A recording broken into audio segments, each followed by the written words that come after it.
Selamat pagi, Shalom sahabat Petra, salam pirukun. Kembali kita jumpa di dalam acara Embun Pagi Radio Petra. Bagaimana kabar sahabat Petra semuanya? Bukankah sahabat Petra dalam keadaan yang sehat, sejahtera, aman setelah kita beristirahat semalam dalam lindungan Tuhan? Sungguh suatu kebahagiaan kita boleh bangkit dari peristirahatan kita boleh menyongsong pagi yang baru karunia Tuhan. Pagi yang sejuk bukan? Mungkin ada sebagian sahabat Petra yang ada di daerah-daerah pegunungan, merasakan tidak hanya sejuk, tapi dingin. Ya, puji Tuhan, kita diberikan berkat Tuhan di pagi dan hari yang baru ini. Tentu bagi sahabat Petra yang bangun dalam keadaan kurang sehat, sakit, baik yang ada di rumah maupun yang ada di rumah-rumah sakit, tempat-tempat perawatan klinik, ya janganlah kehilangan pengharapan di dalam Tuhan. Hari ini Tuhan berkati saudara untuk boleh bersama-sama kita menerima kuasa pertolongannya. Sahabat Petra, pagi hari ini kita akan bersama merenungkan firman Tuhan yang akan menjadi bekal di dalam kita melangkah di hari yang baru ini. Mari sebelum kita bersama menerima firman Tuhan, kita terlebih dahulu berdoa. Mari bersehati kita berdoa. Allah yang Maha Kasih, Bapa Sang Pencipta dan Pemberi kehidupan bagi kami semua, kami naikkan pujian syukur kami di hari yang baru karunia-Mu ini. Dan Tuhan, sebelum kami melakukan aktivitas kami hari ini, baik pekerjaan, studi, dan apapun yang kami lakukan, kami ingin menyandarkan diri pada tuntunan Tuhan. Biarlah firman-Mu boleh kami terima, dan kami boleh menjadikannya bekal dalam melangkah di hari ini. Berfirmanlah Tuhan melalui ruang acara Embun Pagi Radio Petra. Kami semua siap menerima pesan firman-Mu, amanat kehidupan kami hari ini, embun pagi yang sejati. Di dalam nama Tuhan Yesus Kristus, Sang Firman yang menjadi manusia, kami naikkan doa syukur dan permohonan kami. Sekali lagi shalom, sahabat Petra, berjumpa dengan saya, Pendeta Indrianto Adiatmo, dari Gereja Kristen Jawa, Dagen Palur, Klasis Solo, untuk pelayanan komunikasi masyarakat Yakoma PGI Daerah Istimewa Yogyakarta. Nah, sahabat Petra, pagi hari ini kita akan menerima firman Tuhan yang terambil dari Injil Lukas.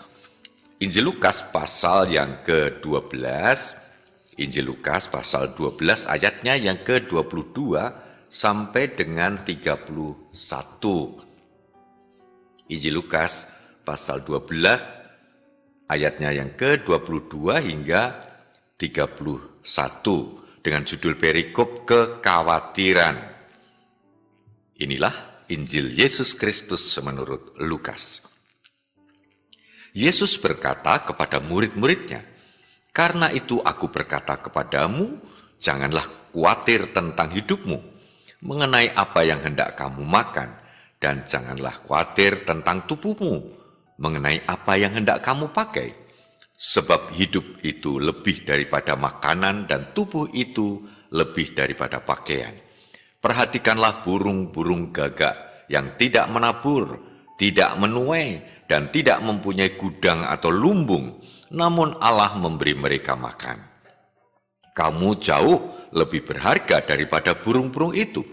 Siapakah di antara kamu yang karena kekhawatirannya dapat menambah seharta pada jalan hidupnya?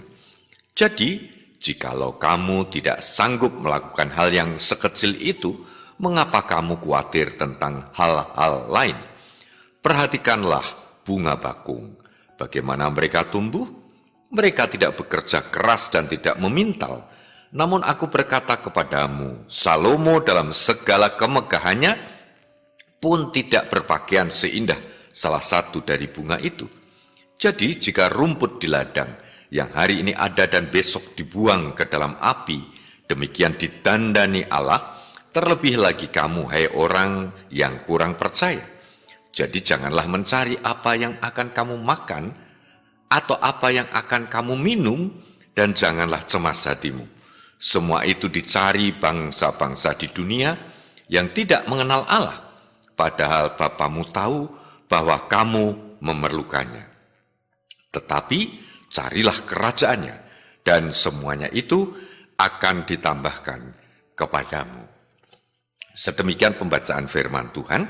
Yang berbahagia adalah setiap orang yang menerima dengan hati terbuka, mengerti dalam pimpinan hikmat Roh Kudus Tuhan, dan berkomitmen untuk melaksanakan amanat firman-Nya. Haleluya. Sahabat Petra, pagi hari ini tema pembahasan ataupun perenungan firman Tuhan adalah melebihi pangan dan sandang. Sahabat Petra, kita tentu semuanya tahu dan menyadari bahwa sandang, ya, pangan dan kebutuhan-kebutuhan dasar yang lain memang merupakan kebutuhan manusia. Kita tahu itu. Ya, ada seorang psikolog tapi juga filsuf namanya Abraham Maslow dari Amerika Serikat. Dia menyampaikan hierarki kebutuhan manusia dari yang paling dasar yaitu pangan, sandang, tempat tinggal, ya, sampai kepada yang tertinggi yaitu aktualisasi diri atau keinginan untuk menampilkan diri, menyampaikan, mengekspresikan apa yang pada dirinya itu. Jadi soal berbicara tentang pangan dan sandang, tentu hal ini menjadi kebutuhan dasariah manusia.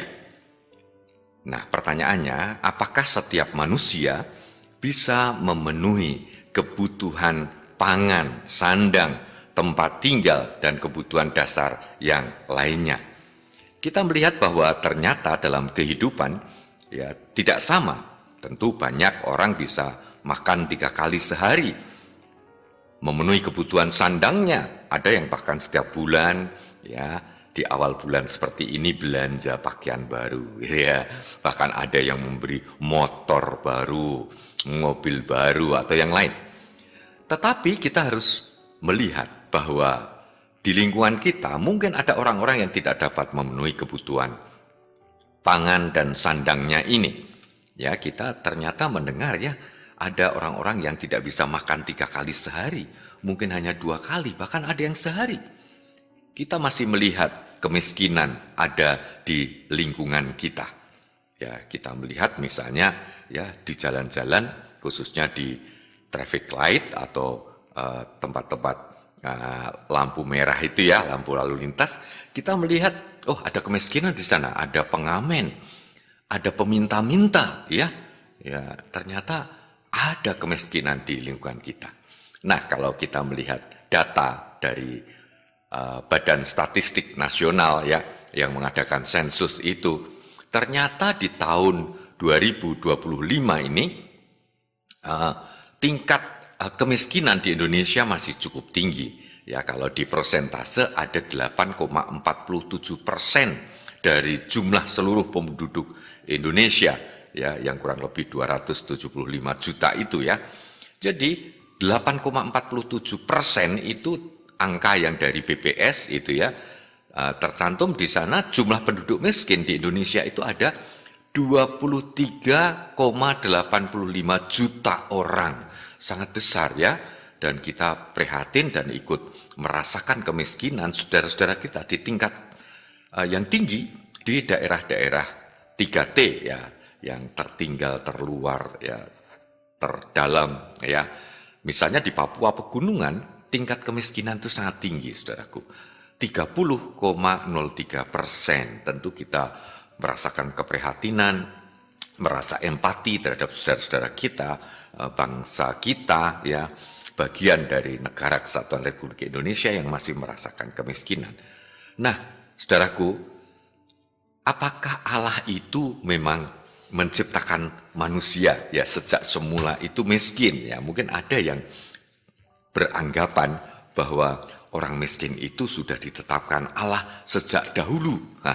Kalau kita melihat di kitab Kejadian, saat manusia itu diciptakan, bukankah manusia itu sama di mata Allah? Ya, Kitab Kejadian pasal 1 ayat 26 sampai dengan 28 dikatakan demikian. Berfirmanlah Allah, baiklah kita menjadikan manusia menurut gambar dan rupa kita, supaya mereka berkuasa atas ikan-ikan di laut dan burung-burung di udara, atas ternak dan seluruh bumi, serta atas segala binatang yang melata di bumi. Allah menciptakan manusia menurut gambarnya, menurut gambar Allah diciptakannya dia. Laki-laki dan perempuan diciptakannya mereka. Allah memberkati mereka dan berfirman kepada mereka, beranak cuculah dan bertambah banyaklah, penuhilah dan taklukkanlah bumi, berkuasalah atas ikan-ikan di laut, burung-burung di udara, dan atas segala binatang melata di bumi. Saudaraku, di sana Allah menciptakan manusia, luar biasa, menurut gambar dan rupa Allah. Ya, artinya apa? Semua manusia sesungguhnya diciptakan sama. Kalau kita melihat orang dilahirkan atau bayi dilahirkan, bukankah semuanya sama? Baik yang kaya, yang menengah maupun yang miskin. Keadaannya sama tuh, ya. Tetapi kenapa ada kemiskinan di muka bumi? Ya, kalau potensinya sesungguhnya sama. Tentu banyak analisis soal kemiskinan ini ya, saudaraku. Di antaranya adalah kesempatan yang berbeda untuk bisa memenuhi kebutuhan hidupnya, untuk bisa bahkan menjadi kaya. Kemudian juga ada faktor-faktor yang lain. Mungkin orang yang kurang berpendidikan akan kurang kesempatannya untuk memperoleh pekerjaan, memperoleh penghasilan yang cukup, dan yang lain. Juga ada ketidakadilan memang. Kadang di dalam bisnis itu ada persaingan yang tidak sehat antara yang pengusaha besar dengan pengusaha yang menengah, bahkan pengusaha kecil. Sehingga yang terjadi, pengusaha besar semakin besar karena kekayaan atau penghasilannya lebih besar. Pengusaha kecil tetap saja dengan penghasilan yang rendah, bahkan kemudian bangkrut.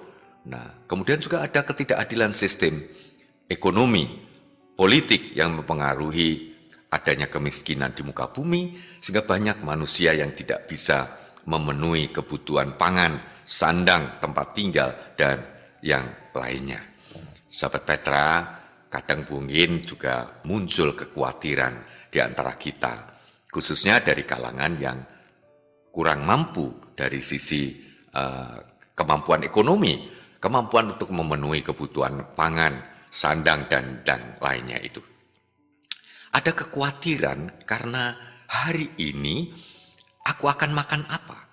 Ya, mungkin ada loh ya yang tidak bisa makan dengan baik seperti kita sahabat Petra yang diberi kesempatan memperoleh berkat yang cukup, ya bahkan lebih ya. Soal pangan tentu tidak khawatir, tapi bisa saja ada yang merasa khawatir. Nah, firman Tuhan hari ini menuntun kita untuk meletakkan segala kekhawatiran itu kepada Tuhan, Sang Pemberi kehidupan, Bapa ya yang menjadi sumber kehidupan kita. Demikian pula kita letakkan segala yang kita cemaskan, ya ketidakpastian dalam hidup ini dalam memenuhi kebutuhan hidup. Tuhan Yesus, Sang Gembala Agung ini, ya namanya saja Gembala Agung ya, Gembala yang baik ya, di dalam Alkitab disebutkan itu. Nah, tentu tidak akan membiarkan domba-dombanya kelaparan. Maka firman Tuhan yang boleh kita lihat dari Injil Lukas pasal 12 ini menyatakan ya dengan mengangkat ya gambaran yang ada di lingkungan kita. Bagaimana burung gagak saja ya yang tentu tidak menabur, ya tidak menanam, tidak pernah juga menuai, tetapi ada makanan yang Tuhan sediakan bagi burung gagak ini. Bahkan di sini juga dikatakan tentang bunga bakung ya, ataupun bunga-bunga yang lain lah, mawar misalnya, melati ya di Indonesia yang lebih banyak itu ya. Begitu indah dia, wangi lagi ya. Dan dibandingkan dengan Salomo di dalam ayat 27 dikatakan, perhatikanlah bunga bakung, bagaimana mereka tumbuh. Mereka tidak bekerja keras dan tidak memintal, Namun aku berkata kepadamu, Salomo dalam segala kemegahannya pun tidak berpakaian seindah salah satu dari bunga itu. Nah, dari sini jelas ya bahwa Allah itu, Sang Pencipta itu maha adil, ya, maha adil kepada semua ciptaan. Ya, tidak hanya manusia, termasuk di dalamnya binatang, tumbuh-tumbuhan, bunga, ya, dan yang lainnya itu. Nah, kalau Allah sedemikian adil dalam kehidupan, walaupun tadi kita diperhadapkan pada ketidakadilan manusia, ketidakadilan ekonomi, ketidakadilan politik, ya, yang menjadikan orang banyak yang bisa mencukupkan kebutuhan hidupnya, tetapi banyak juga yang tidak dapat memenuhi kebutuhan hidupnya, bahkan kebutuhan dasariah yaitu pangan misalnya, sandang atau tempat tinggal. Allah tetaplah Allah yang adil. Sang Pencipta sungguh adil dan mengasihi kita semua ciptaannya ini. Oleh karena itu Tuhan Yesus mengajar kita, janganlah takut ya. Hei kamu kawanan kecil, karena Bapamu telah berkenan memberikan kamu kerajaan itu, yaitu kerajaan surga bagi orang Kristen.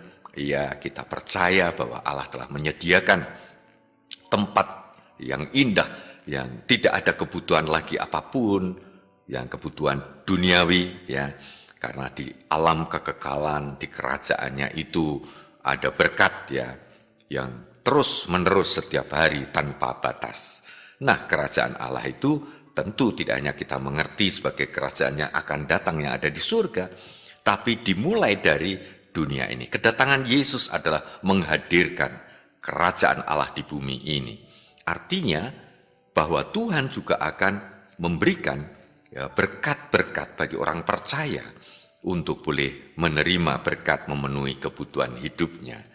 Janganlah khawatir lagi tentang kebutuhan pangan, sandang, ya, kemudian tempat tinggal, kebutuhan-kebutuhan yang lebih lagi. Tuhan pasti mencukupkan semua itu. Percayalah kepada Tuhan, Sang Pencipta kehidupan, bahkan Sang Pemelihara kehidupan, sebagai Gembala yang agung. Allah di dalam Yesus Kristus memberkati kita semua.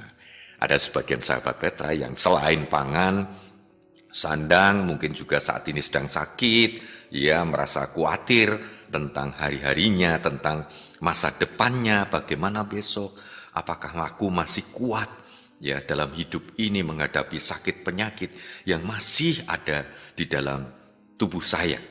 Mari kita menyerahkan diri kepada Allah Bapa Sang Pemberi kehidupan, kepada Yesus Kristus Sang Gembala Agung kita. Percayalah, kuasanya memelihara kita, kasihnya selalu diberikan kepada kita karena Ia sungguh sangat setia kepada ciptaannya, kepada kita, domba-dombanya.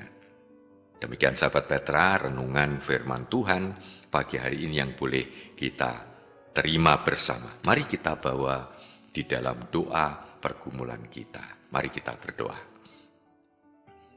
Allah Bapa, Sang Pencipta dan Pemelihara kehidupan, Tuhan Yesus Kristus Sang Penolong Juru Selamat kami, Gembala yang agung, Gembala yang baik, sebagai domba-dombamu, sebagai umat ciptaanmu, kami mengucap syukur atas janji setiamu untuk memelihara kami semua.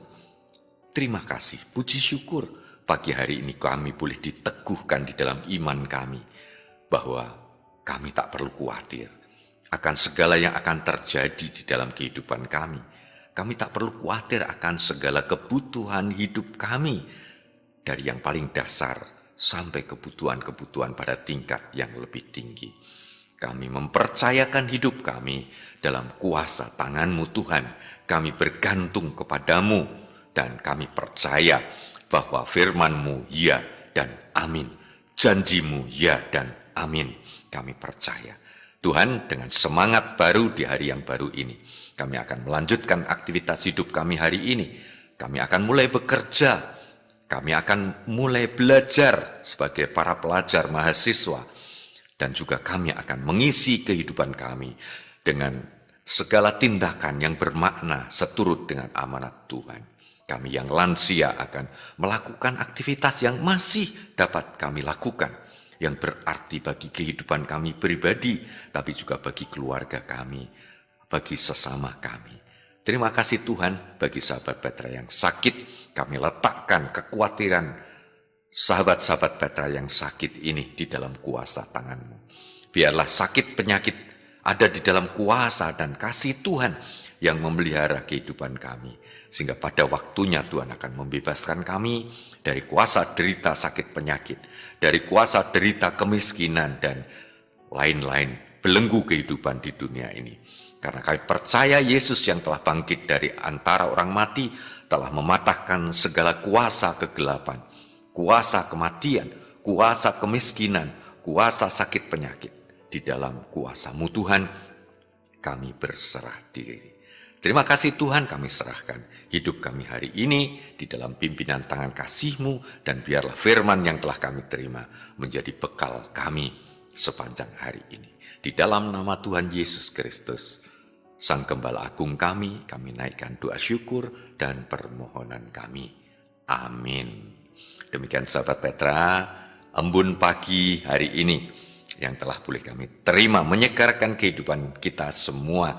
Akhirnya, selamat beraktivitas, sampai jumpa nanti malam dalam doa malam Radio Petra. Kiranya Tuhan memberkati kita semua, Tuhan memberkati saudara. Shalom, salam damai, salam pirukun.